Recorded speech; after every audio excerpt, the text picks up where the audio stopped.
Hello everyone, পাটা ইটিনাটের আজকে fourth day. সকাল সকাল ঠাকুরমশাই এসে গেছেন দশহারার পুজো করতে আমাদের বাড়িতে। তাই সকাল সকাল ঘুম থেকে উঠে স্নান করে আজকে পুজো দিয়ে একদম গরম গরম কিন্তু ফুলকো লুচি আর এর সাথে কিন্তু কড়াই বরবটির তরকারি খেয়ে নিলাম।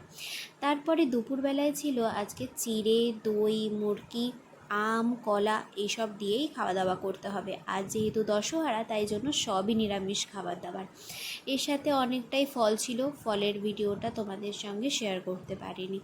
আজকে যেহেতু দশহারা তাই জন্য এমনি তো নিরামিষ জাতীয় খেতে হবে, আর এরকম মিষ্টি জাতীয় খাবার বেশিক্ষণ আমি আবার খেতে পারি না। তাই আজকে মা সন্ধেবেলায় দোকানেতে মুড়ি, আলু ভাজা আর চানাচুর মেখে দিয়েছিল, সেটাকে নিয়েই দোকানে যেতে হয়েছে। এরপর রাতে ছিল পরোটা, আলু ভাজা আর এর সাথে ছিল পনিরের একটা তরকারি। চলো আজকের মতো